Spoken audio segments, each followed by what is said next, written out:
abalados. Ele falou, os poderes do céu, foi lido aqui hoje.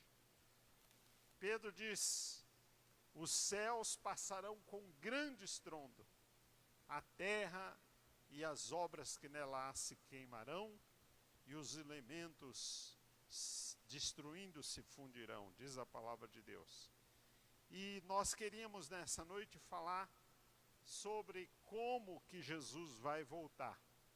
Nós estamos estudando na escola dominical, aqui na sede nós escolhemos aquela lição de 2016, que fala da volta do Senhor.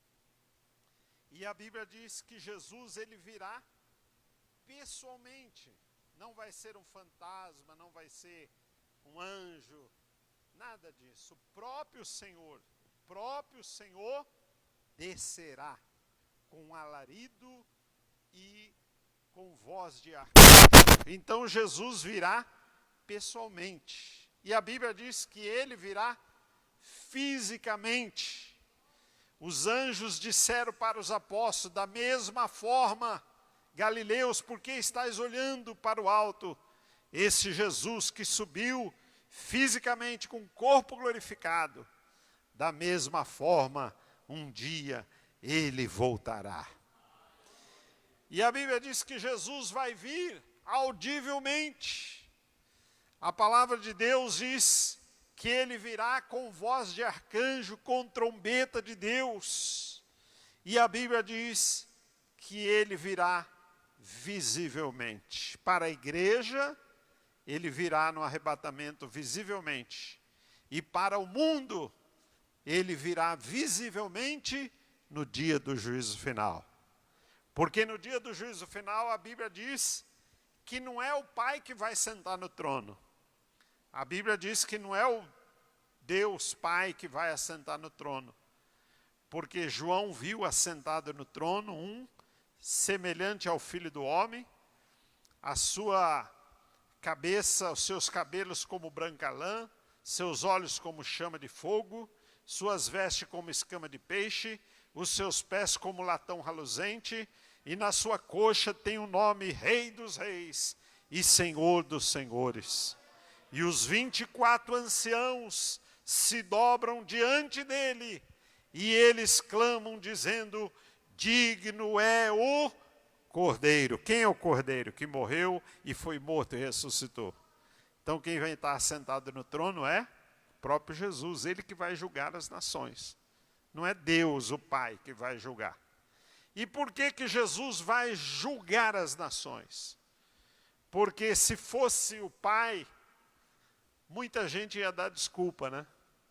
Ia falar, Deus, você está me julgando porque você nunca foi carne, você nunca sofreu, nunca comeu arroz com feijão, você não passou fome, sono, sede, doença, você nunca esteve em carne, quem é você para me julgar?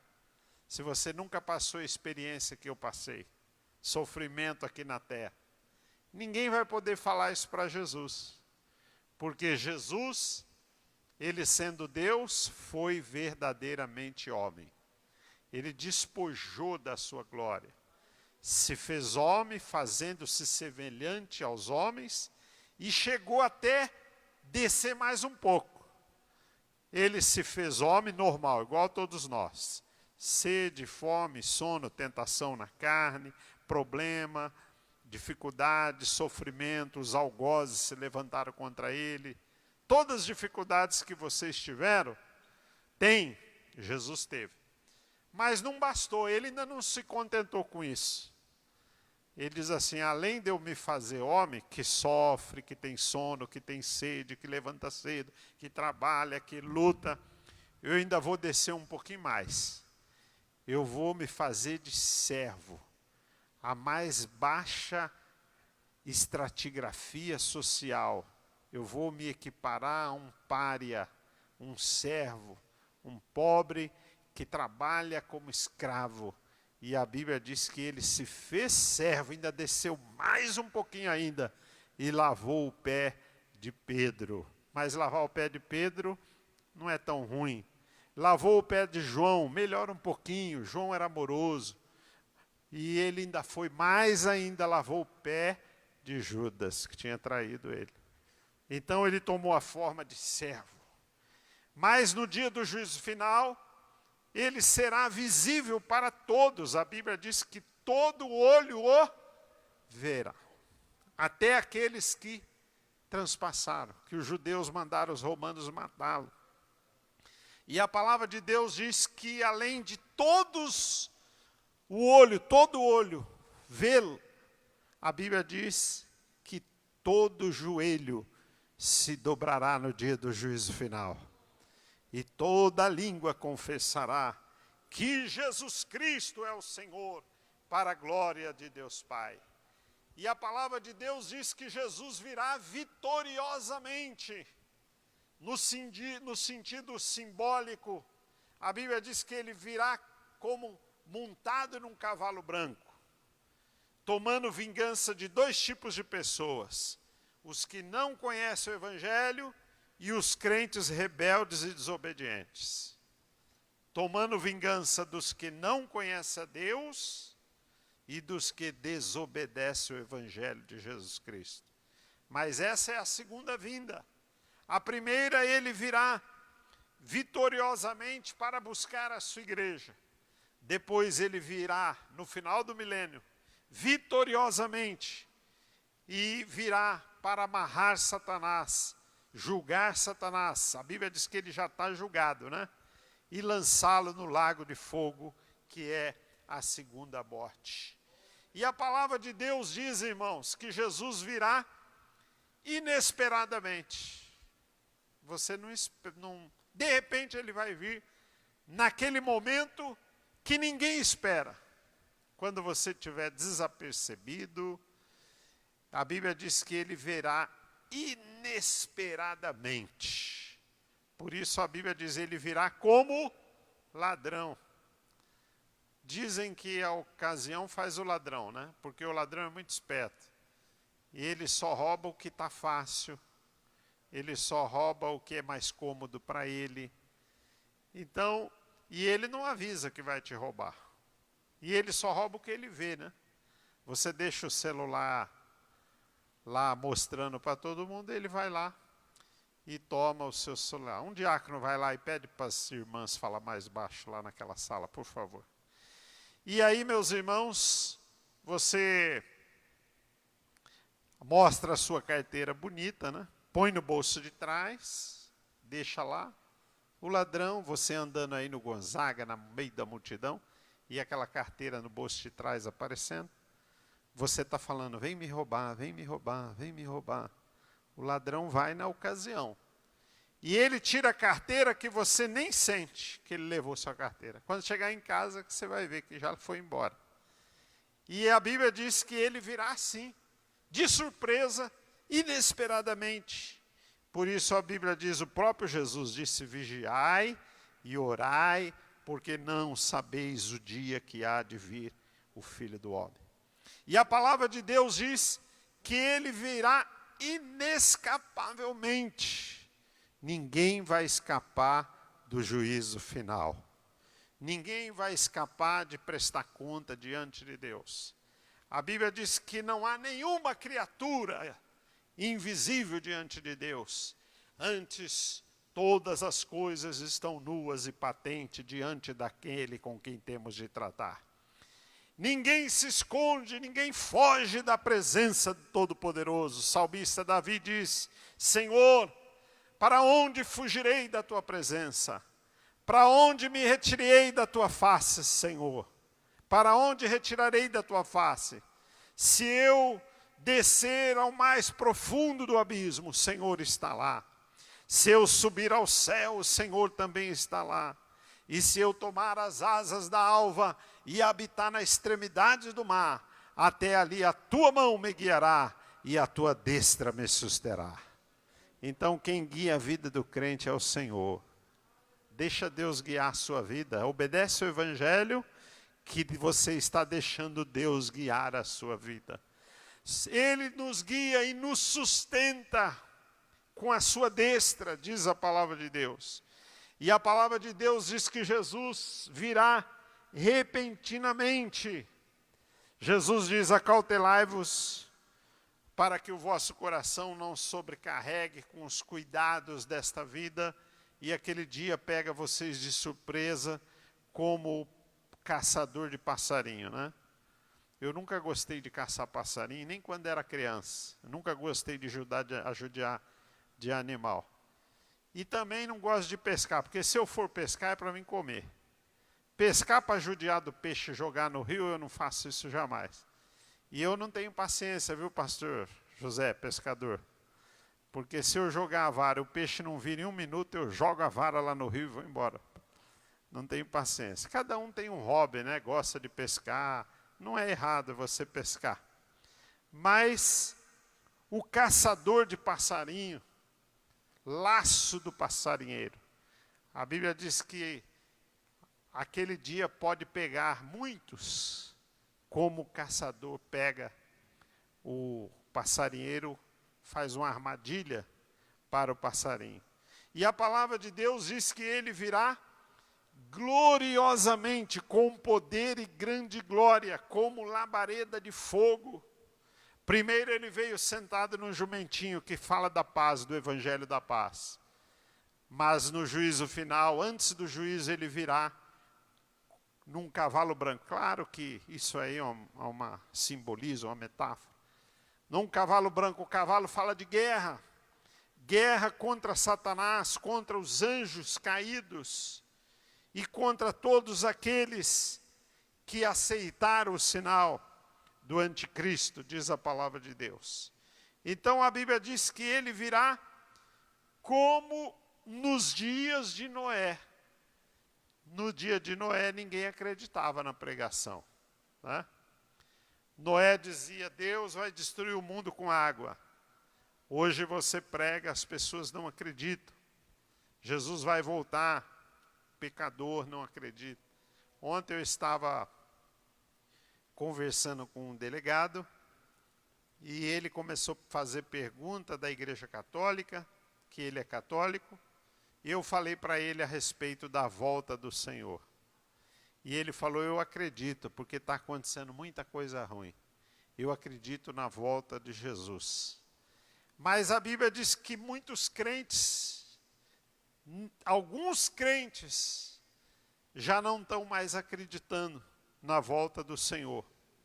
Mas a Bíblia diz como foi no dias de Noé, que ninguém acreditava mais, e de repente o anjo selou a porta por fora e veio uma grande chuva e muitos quiseram entrar na arca, mas a arca tinha sido selada por fora.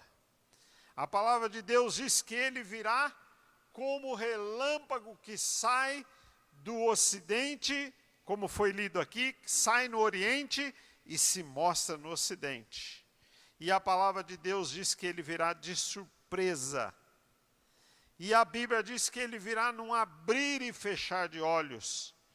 E a Bíblia diz que ele virá com alarido, voz de arcanjo e trombeta de Deus. E a Bíblia diz que a volta do Senhor não acontecerá. Paulo escreve em Tessalonicenses: a volta do Senhor não acontecerá sem que antes venha a apostasia. E depois o anticristo começa a operar. E depois o anticristo se manifesta. E depois o anticristo se revela. Então a Bíblia diz que primeiro vem a apostasia.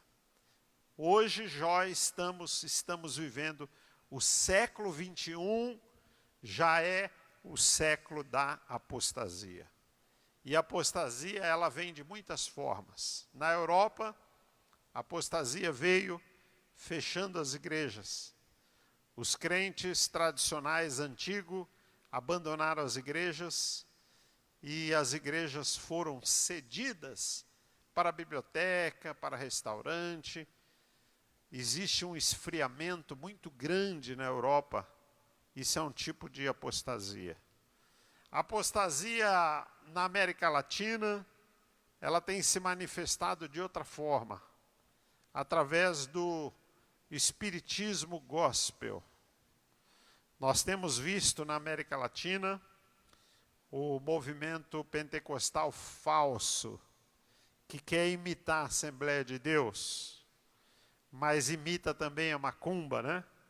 A dança do peão, dá passe nos crentes, as falsas profecias, a sessão espírita de regressão do G12, da quebra de maldição, do idolatria de líderes religiosos. Aqui é o apóstolo da cura, só eu que curo, e o nome de Jesus não é glorificado. E Jesus disse: o Espírito Santo me glorificará. O Espírito Santo não vai glorificar o homem. Quem cura é Jesus. Nós somos apenas servos. Nós repreendemos no nome de Jesus e o doente é curado. Nós pregamos na autoridade do nome de Jesus e o pecador ouve o evangelho e se converte. Nós ministramos no nome de Jesus, porque o nome de Jesus é sobre todo nome e Deus não divide a sua glória com ninguém. O endeusamento de líderes em muitas igrejas, até pentecostais, é também um forte indício de apostasia entrando em muitas igrejas. Então nós estamos vivendo século de grande apostasia, aonde você não vê a diferença de quem é crente e quem não é. Porque hoje em dia nada mais é pecado, andar de Bíblia saiu de moda, né? Tem igreja que faz tatuagem dentro da igreja, tem igreja que apaga a luz, pinta a parede de preto e faz um baile, um samba dentro da igreja. Você não sabe mais quem é quem, nada mais é pecado, você não vê a diferença do que serve a Deus e do que não serve a Deus. E isso é indício de apostasia, de incredulidade, mas a palavra de Deus diz que é inevitável que venham as heresias, os escândalos da parte de líderes religiosos, mas a Bíblia diz é inevitável. Mas isso virá para que os fiéis se manifestem, diz a palavra de Deus. Então, meus irmãos, a Bíblia diz que Deus reservou 7.000 que não dobrou os joelhos para Baal. E eu creio que aqui nós somos parte desses 7.000. Porque a Bíblia diz que aquele que perseverar até o fim será salvo. Aquele que perseverar até o fim será salvo. Então a apostasia já está se alastrando em muitos lugares, tanto dentro da igreja como fora da igreja. E depois a Bíblia diz que o anticristo, ele começa a agir, pode ser até que ele já esteja vivo, né? Ninguém sabe. E depois ele começa a operar, e depois ele se manifesta. Quando ele se manifestar, vai parecer bonzinho, muito inteligente, vai fazer pacto com as organizações, com os blocos, até com Israel ele vai fazer pacto, ele vai se manifestar, mas ainda não vai se revelar.